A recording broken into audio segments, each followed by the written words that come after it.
welcome back to Yarning at the Homestead. My name is Tammy and I am Gracie's Goodies here on YouTube and on Instagram, Gracie's Goodies. And I am also Tammy G over on Ravelry. And woohoo, I got another subscriber, 21. I'm getting up there.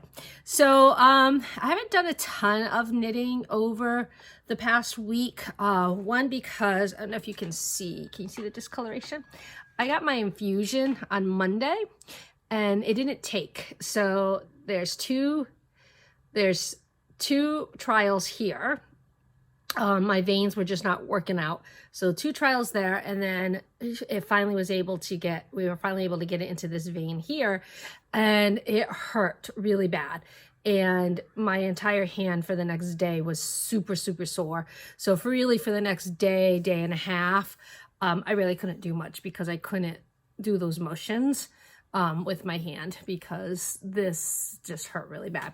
So I'm sure I've mentioned it before. I get infusions. I have psoriatic arthritis, and I did not have psoriasis with the psoriatic arthritis. I was diagnosed with psoriatic arthritis I want to say about 4 years ago. And but over the past year I have developed the psoriasis on certain parts of my body. There's like 3 spots on my body that I have it right now. So that's not too bad. But so every 8 weeks I get an infusion in my veins of a medication, and then I daily take a medication also. And like by the 7th week I'm usually in some pain. And anytime it's gonna rain, I'm in pain. It doesn't matter whether the infusion just happened or not. Like I got the infusion on Monday, and then it was gonna rain, I think Wednesday or Thursday, and I was in quite a bit of pain. So rain really affects the weather, really affects it. Snow, not so much, but rain, definitely. But yeah, so that's the reason why I didn't do a ton of knitting over the past week. I have done a couple of things, so let's get to those. So I finished one sock. So, did I throw it in here? Yes, I did. I threw it in here. I just finished it this morning. So I have not woven in the ends. So this is my blue rag, Patton's blue rag sock. And I started them because Angela of Yarn and Yarns had gotten some yarn sent over to her. And she started them, and I'm like, whoa, stripies, and I can go get some Pattons. And I immediately went down to Michael's and picked up 2 balls of Pattons. And I have already cast on for the second sock.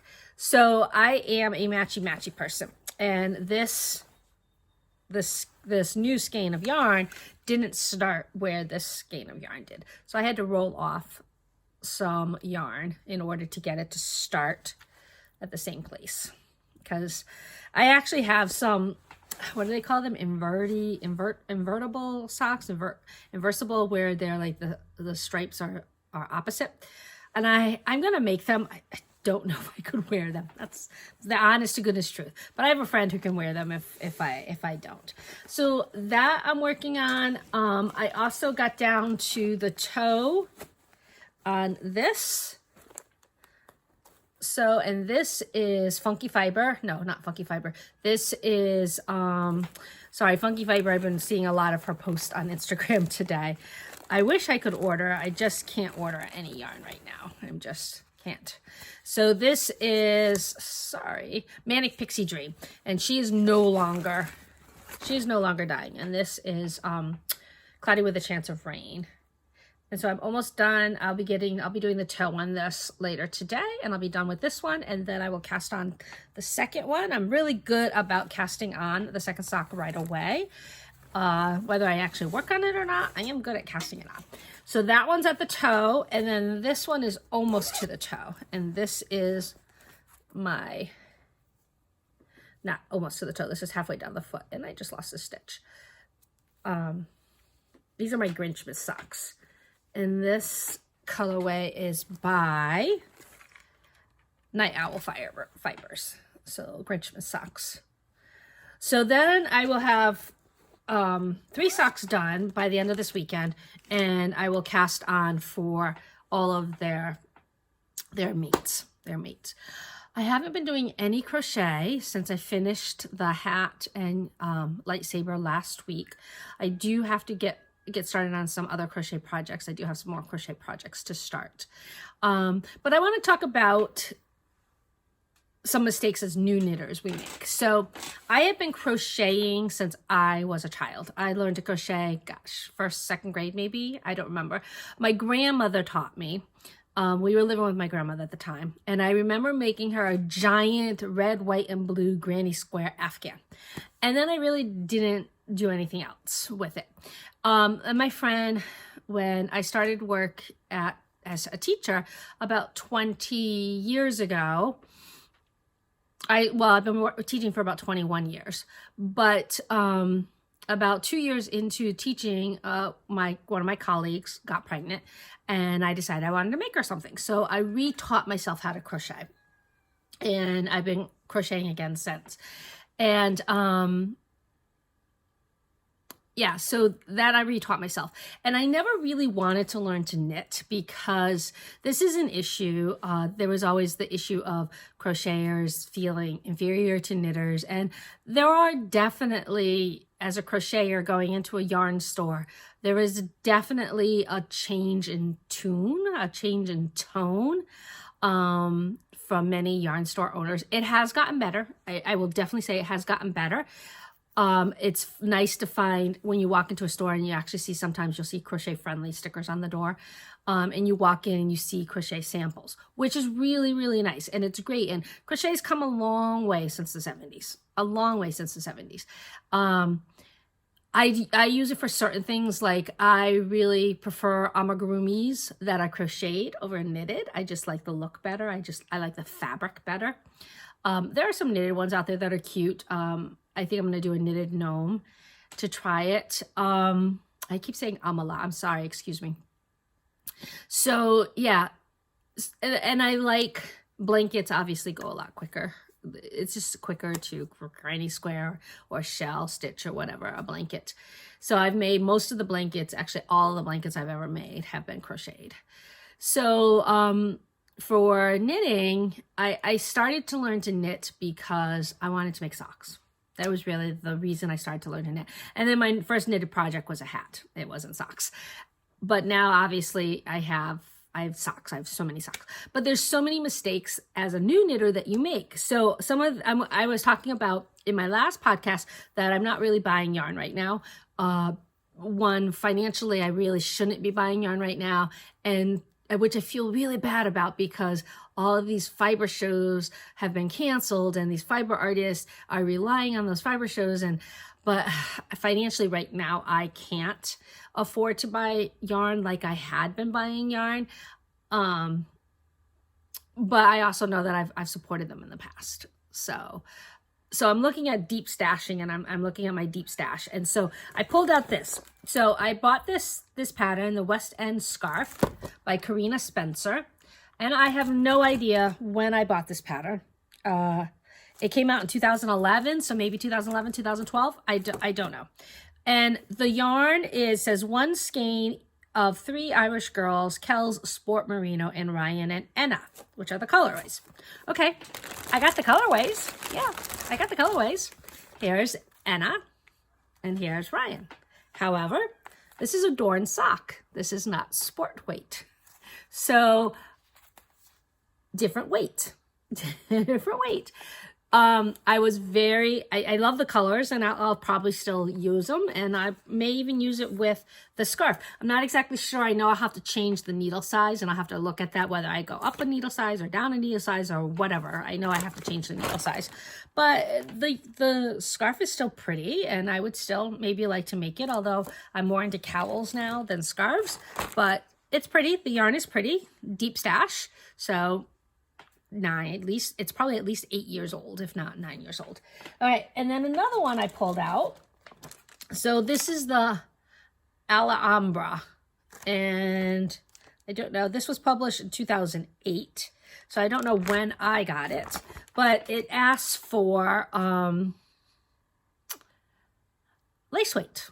Lace weight, Fearless Fibers, Alpaca, lace weight, Briar Rose, Angel Face, silk thread, silk lace, yeah. And I love the color, right? So I bought some Miss Babs. Yeah, I bought some Miss Babs, and it's Miss Babs. It's beautiful. It's Cherno. It's alpaca and silk. It's called Roasted Pumpkin. Isn't that a gorgeous color? It's very similar to the colorway in the picture. It's a DK. Yeah, it's a DK weight. Yeah, it won't be a lace weight scarf. However, I did buy a lot when I really didn't realize what I was doing. I did buy a lot of lace weight. So I do have some lace weight. Here is some more deep stash. I have no idea when I got this. Look at that. So this is 2,400 yards. It is from Cherry Tree Hill. It's called Gypsy Rose, 100% lace weight wool. That's all it says. Okay, so there's some lace weight for you. I don't really do lace weight because of the arthritis. I have to be careful with my hands, and sometimes the lace weight is usually too small. But also, I'm also using 9-inch needles for my socks, which a lot of other people can't use because of the hands. I actually have very small hands, so it doesn't bother me. But this tub right here is lace weight. So I'm sure there is something in here that I can find in here that I can make this out of. So like this, the Bellissima lace. This is called honeycomb. This is from Zen String. Look at that. It's almost like the color that I showed the other day of the British mohair boucle. And I have some, it's the alpaca lace weight in here. And I have this beautiful skein of lacy lamb. And this is by Sapphire Exotic Fibers, Jade Sapphire Exotic Fibers. And it is approximately 825 yards. And it's 100% extra fine lamb's wool. And actually, that's a great color for me. And I would definitely wear that. And oh my gosh, this feels so soft. So soft.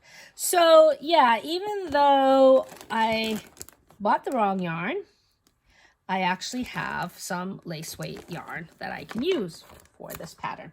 So again, one of the mistakes that many new knitters make is about the weight of yarn and what weight to use for your projects. Because honestly, in crochet, I mostly use worsted weight. I didn't do too much fingering weight, or I mostly use worsted weight. I have some fingering weight projects, but it was mostly worsted weight. So I didn't really think about the weight when I crochet. When I crochet, I didn't really think about the weight.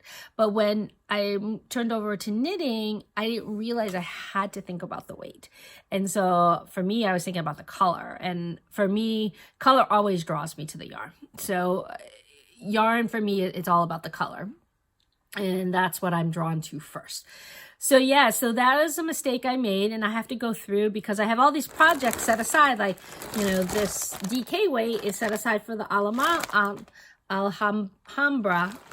pattern, but obviously it's not going to work for it unless I change the needle size. Again, I'd have to figure that out. Or I could use this beautiful DK for something else. So yeah, different problems. So another problem, and I'm going to show you right here, I am wearing one of my Walking Dead t-shirts, and this is actually, this yarn right here is Desert Vista Dye Works If They Kill Carol in her Walking Dead series, which is her If They Kill series, which I don't believe she's doing right now. So this is, there's a pull in it. Oh, geez Louise. All right, so there's a pull in it. Anyway, so this is her If They Kill Carol, which Carol is like my favorite character. And this is the Icon and Canton by Martina Bem. Yeah, you want to see how this turned out? It's definitely not the way it was supposed to be. So he started here, and we're going along really nice. And I get to the next section, and that worked out okay. And then I have no idea what happened in the third section, and then the end section. Yeah, I have no idea. But what's kind of cool about it, I still wear it. Obviously, you can see I'm wearing it now. What's kind of cool about it is it's kind of Walking Dead themed then, like they might have some torn up old, you know, not the best looking kind of things in the apocalypse, in the zombie apocalypse. And, you know, it might have been ripped. I know that there is a shawl pattern out there that is like a ripped pattern for the zombie apocalypse. And so, yeah, so I wear it. I think it's funny and it works. It works. It works for what it is. So I'm okay with it. I can stick a shawl pin in here at some point if I need to, like right here, and it stays right there. So, excuse me, not a big deal, but another mistake that new knitters make. So anyway, I think that is it for today. I'm going to pop in a little tour of my yarn classroom, because it's my classroom back there, my yarn classroom dressing room. I did a little tour earlier, so you can see that if you would like to stick around for that. And I guess I'll see you next week. And thank you for watching, and I'll see you next week. All right, bye. Hi, so I thought I would just do a little overview of my yarn room slash classroom slash dressing room. So when we moved in here after my mother-in-law had passed away, this was her bedroom. This is considered to be the master bedroom. And my husband and I decided not to use this as our bedroom because it's a loft, and I'll show you that in a minute. And it is just too noisy. If one person gets up early and goes downstairs and the other person is still sleeping, it's just too noisy up here. So we're using the other bedroom that is upstairs. But so this has become my room. It's pretty much my room, and it'll eventually possibly become my exercise room too. I have some exercise things over here that I would like to get back to exercising, but it hasn't happened yet. So let me just take you around the room. So this is, I have 2 closets over here, and then a couple of chairs. This chair right here is actually the bench for a Governor Winthrop's desk, which we do not have the desk here yet. It is at our old house. And then this chair is actually a very old antique chair. It was built by his uncle, his great uncle that owned this land before his parents. And then I have a very skinny bookcase filled with patterns and things there. And then this I call the mountain, and it is a mountain. Yes, it is all my yarns that are in tubs right now. And for the most part, they are organized. I know what's in the tubs. And I have written, like if you can see there, I have written on the side what's in the tubs. There's baskets up here and bags up here too. And for the most part, they're all organized also, except for pretty much this bag. There's newer yarns in there that haven't found a place to live yet in my stash. But yeah, so that is my mountain. The cat likes to sleep up there on that one. And if you can see, we are overlooking the living room. So if you go over here, this banister, this house was built in the 70s, and this banister would no longer be to code. It is less than 4 feet. But yeah, so there's the living room down there. So it is just way too loud in this room to sleep in it if somebody else gets up early, and one of us is usually getting up early. So now this is also my classroom. So here is my desk. Got some notes stuck to the side of my dresser, but as you can see, it's still got some yarny things on it. And then top of that dresser still needs to get organized, and that little area over there needs to get organized. But right here is my school room, classroom materials. So this right here used to be filled with yarn, and it is now filled with resources for me for teaching. So it is what it is. And then over here is more or less commercial type yarn. Not some of it is big box. This is big box. This is patterns, mostly patterns over here. Some Barocco. I have some brown sheep here. I have my shopper balls, my Zaba balls. Zaba balls are all in this one. And then over here is some more self-striping, but it's commercial self-striping. And then down there is West Yorkshire spinners. And over here is all my Cascade, which I use for amigurumis. And as you can see, there is some more commercial yarn in there. There's some patterns here. This is my beading corner. I do beading. I've made stitch markers in the past, and I've made jewelry in the past. I haven't done it in a while, but that's my beading corner. Up on top, these two boxes are also filled with self-stripe yarn, and this is indie self-stripe yarn. As you can see, I've got a bunch of Walking Dead boxes. I get the Walking Dead supply drop every 2 months. This yarn, a friend of mine bought me in, I believe, in Estonia, when she was in Estonia a year or so ago. So I have to, but her dog got a hold of it. So it's kind of a little bit of a mess. So I have to readjust it.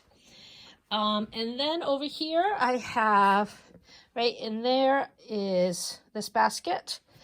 A fair trade basket. I bought that at Rhinebeck a couple of years ago. That's filled with project bags, and down there there's another box of project bags down there. And then over here, this is all my self-stripe yarn for the most part. I think there's a couple of skeins over on the mountain, but this is my self-stripe yarn. This one, that one. This tub up here is mostly self-stripe yarn. That basket over there is self-stripe yarn. I have a basket of pom-poms here, some buttons. I love these little ceramics at Connecticut Sheep and Wool. There's one vendor that has like a box of these ceramics, and you can get like 3 for $9. And so I've made a little yarn bowl. She had a yarn bowl, so I made a little yarn bowl one. See? So they're like yarn bowls. I have some more. And down here, there's some more. There's some kits that are self-stripe yarn down there in that one. And then coming over here, I have my little sheep collection right there. And then in this bowl are like sample yarn. So they're really tiny minis. They're not really good for much, but those are my sample yarns. You can see right there, there's another one of those ceramics from that vendor.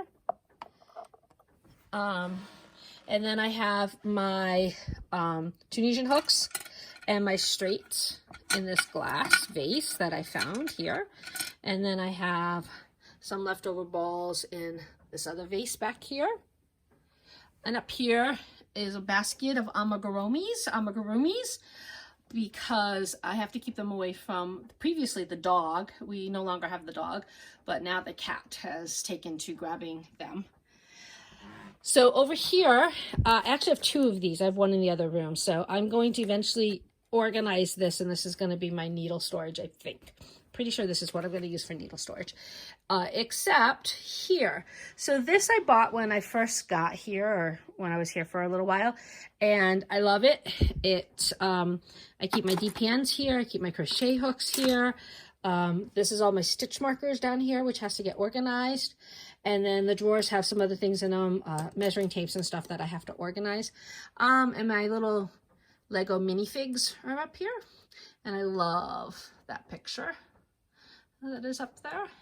And then on the top of this bureau is I have a passion for mystery minis, the little mystery minis, and pops. So these are my collections. I have Supernatural is over here, and back there is Walking Dead, and then this is a mixture of Marvel and other things, and here's some Game of Thrones right there.